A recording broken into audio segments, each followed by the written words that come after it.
And for today, we have come to the Major Arcana number 12 till number 16. That's 5 cards altogether. And these 5 cards, if you look at them together, they're like, they're a big, in the Major Arcana, they form the part where things transform. We have number 12, the Hanged Man, number 13, Death, number 14, Temperance, number 15, the Devil, and number 16, the Tower moment that precedes the Star, and where we go back to peace again. Um, let's talk about the cards and let's show the cards. I created a presentation where I show cards from 4 different decks, so you can see the difference from one deck to another, what it means, and we will discuss the cards. What is really interesting to me, that particular group of cards, which is an accident because we divided like this, are the most not understood cards. The Bingo. cards which are misinterpreted the most often. Yeah. Yeah, because they usually, especially the Tower and Death, have a negative connotation, but they're transformative cards, and life is all about transforming, going from one phase into another, and Yeah, uh, and definitely so card of growth. they're cards that sometimes mirror us, sometimes they slap us in the face, but it's never just bad. It's always for a reason. It's always because we have something to process, something to learn, and that's with Mm. all these cards. And that's nice because they are a group. And after the Tower, like I said, the Star comes, and the sun and the moon and the universe or the world. After that, it all gets breathing space. But these are the cards of transformation, and they're just a group in the majors, and it's lovely to see them here, the challenging cards, or perceived challenging cards. And we start with the Hangman. The Hangman, one of the most paradoxical cards in the deck, because we see the figure hanging upside down, but he's seemingly at peace. There's no struggle, there's surrender. The card tells us that sometimes growth happens when we stop fighting and allow a shift in perspective. What I always do when I have a reading, and let me make myself. When I have a reading and I have the Hangman, and I just do this. That's change of perspective that the Hangman can give you.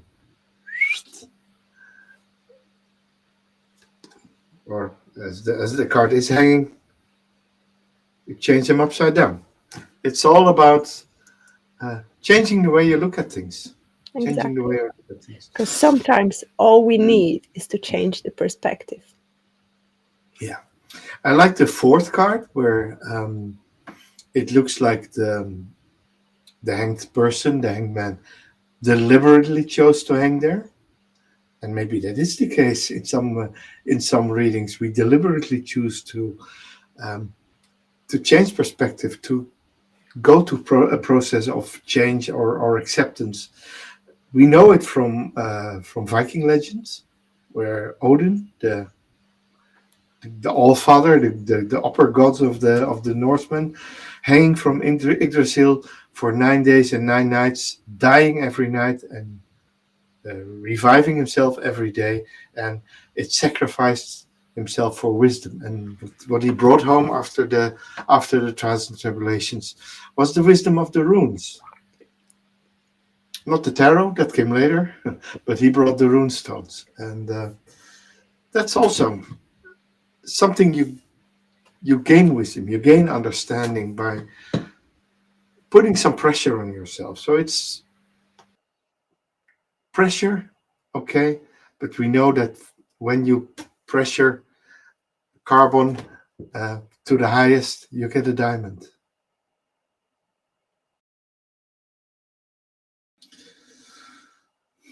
So it's all about gaining some sort of enlightenment. Next card, everybody's favorite. In the ancient Tower de Marseille on the left, the card only has a number 13. So that's probably why number 13 was already seen as an unlucky number. And uh, it represents the death card. In the second, we have the Rider-Waite-Smith deck, where death rides a horse. If you look carefully at the card, I mean, you see that even though there is death and bodies on the floor and people praying to it, uh, we see at the end that the sun is coming up and there is some brightness there. In the third card from the Thoth Tarot, we see death more or less as a transformative force, as stirring up the things, as moving from one phase into the other. And that's also in the card from the Light Seers Tarot, where we couple death to rebirth, to regaining, and yeah, to being reborn again. I always use this card in readings when I talk about life phases. We in my tradition we work with 4 life phases: the child, the young adult, the older adult, or the chieftain, and the wise person. And I always say between each of these phases, we die. The old one dies, the young one dies, and the young adult gets reborn. And the young adult dies, and the grown up gets reborn. And the grown up dies, and the wise one gets reborn. And they all have their functions in life. And we all try. The challenge in my tradition, the Druidic tradition, is to have all the aspects of life in yourself, and then just give a bit of extra to the one that matches your age bracket most. And do you know why the number 13 is perceived to be unlucky? What's the reason behind it?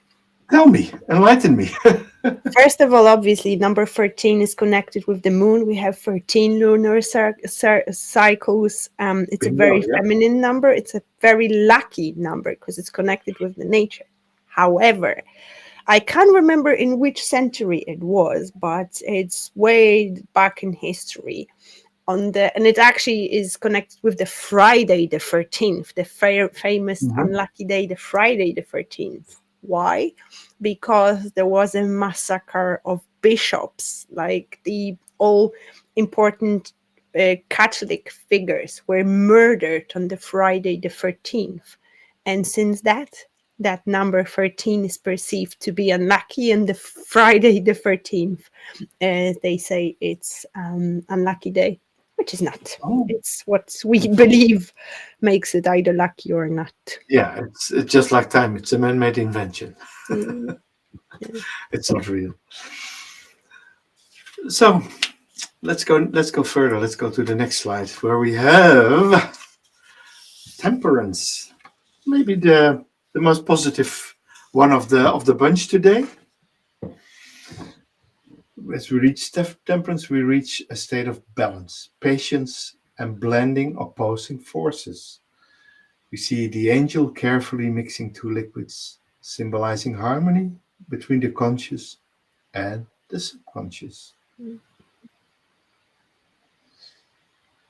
As we see also that in the third card, card number 14, is not called temperance, it's called art. And why is that? True mastery or alchemy, whether spiritual, emotional, or creative, comes from balancing opposites. So that's a bit stronger here, balancing opposites. And the Toltec takes the alchemical approach, viewing this card as the act of transforming elements into something entirely new.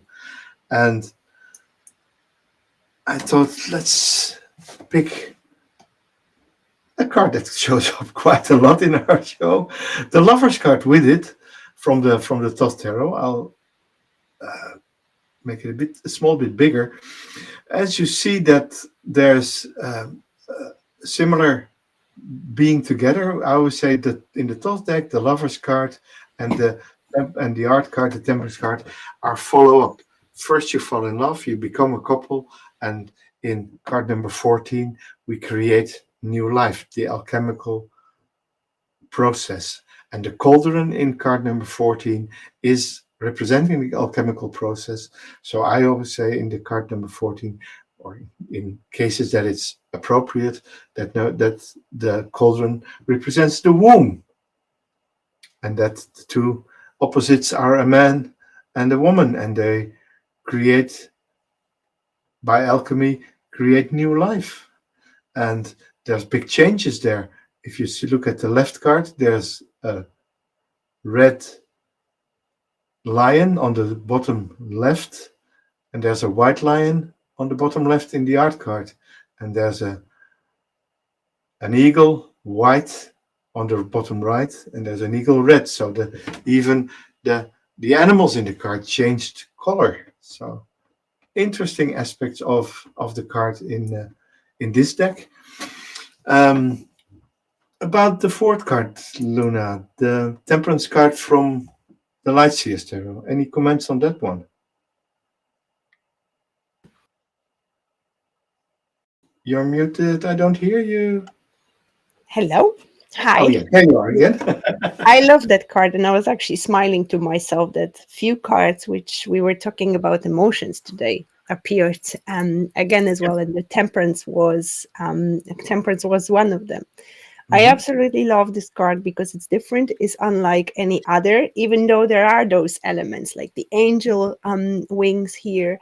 But what I really like about that card is that image of that man, which actually has long hair and everything, but he is at peace with himself, and he knows that everything is in his hand and that he is the one turn who can turn fire into something solid, because he's holding one of the one of the spheres he's holding is the fire, and the other one, it looks to me like the earth. So to me this is the process of transmuting something, and that's what temperance is all about: balancing, taking something which is too high or too low and bringing it into an equal balance. And we actually did 2 episodes on the card itself within the Fool's Journey of the art card, which is the Temperance number 14.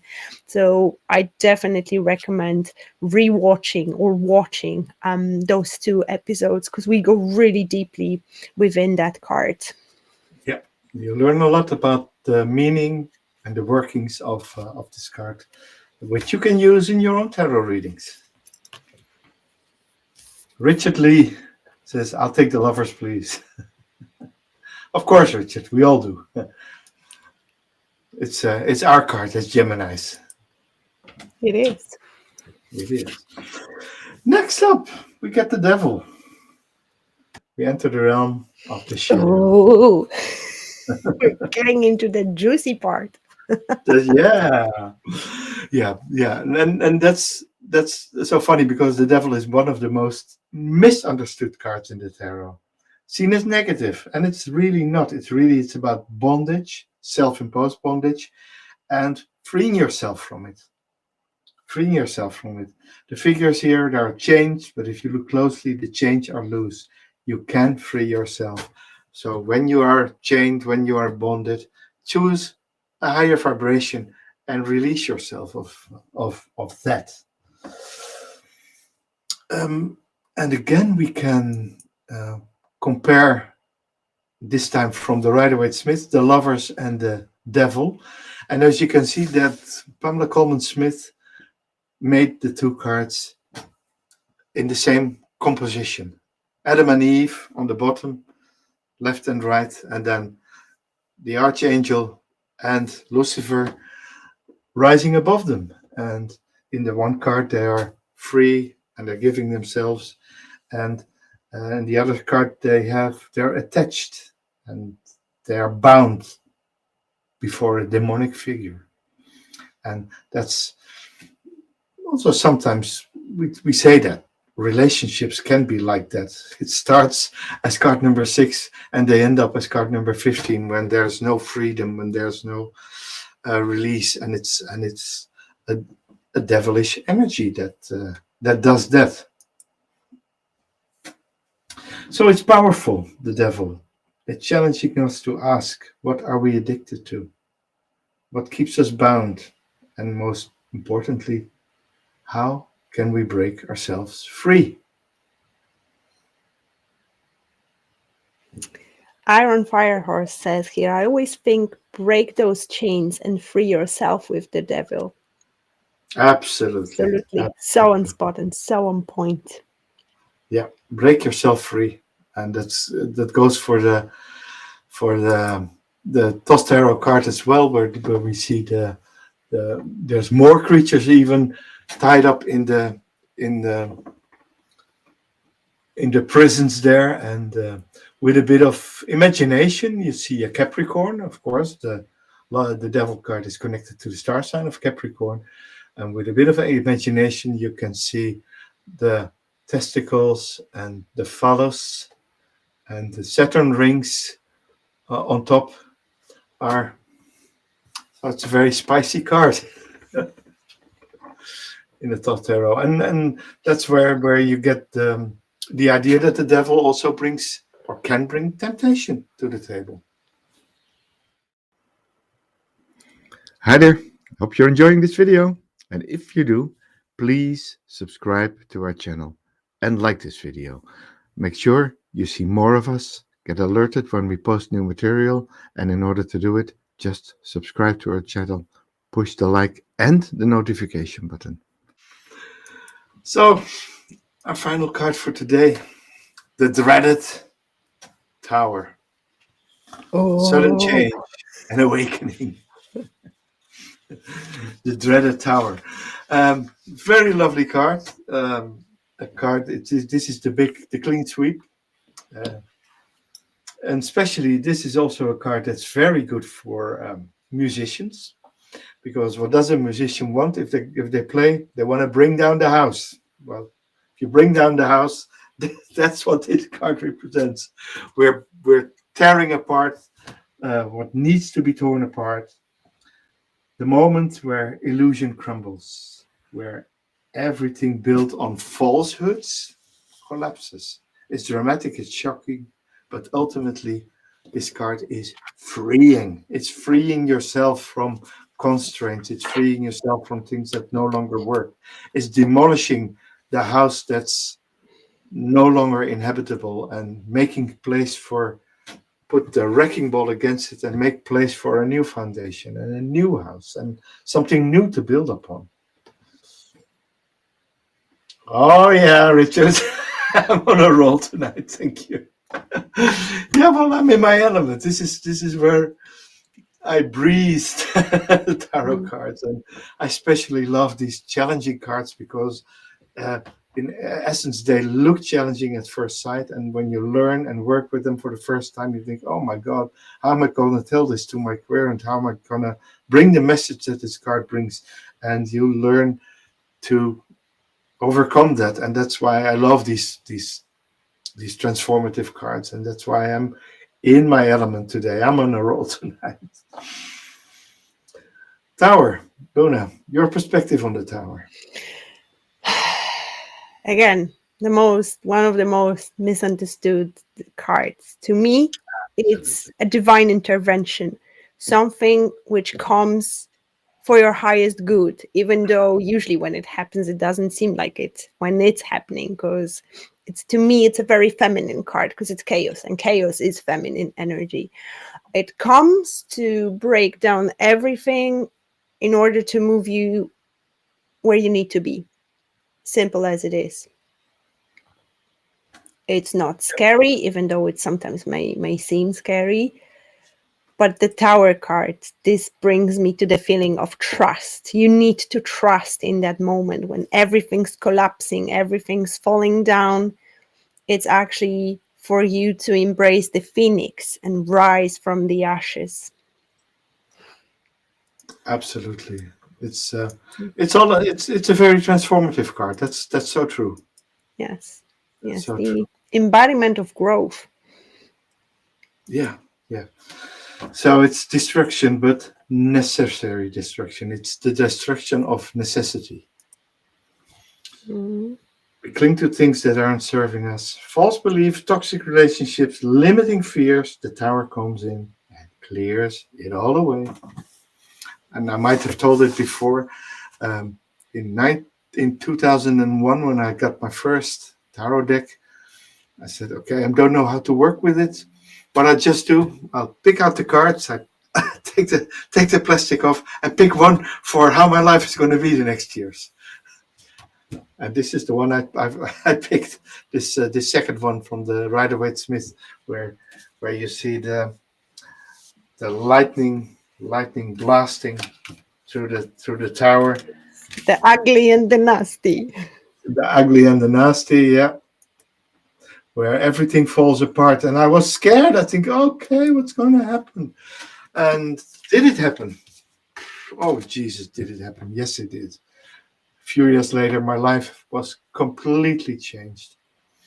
And it was the best change I ever had in my life, because that's from that moment on, I can say, the second part of my life started, and it has never been better than in this life phase. Mm. It's because I met you, Luna, in this life phase. Part of my blessings. Exactly. Thank you so So, much, guys, for joining us tonight. It's been a pleasure to bring some good vibes yeah. and to share those tough moments with you as well. Thank you so much. We love you. We send you so much love and light. And see you next week. See you next week. Hi there. Hope you're enjoying this video. And if you do, please subscribe to our channel and like this video. Make sure you see more of us, get alerted when we post new material, and in order to do it, just subscribe to our channel, push the like and the notification button. Thank you.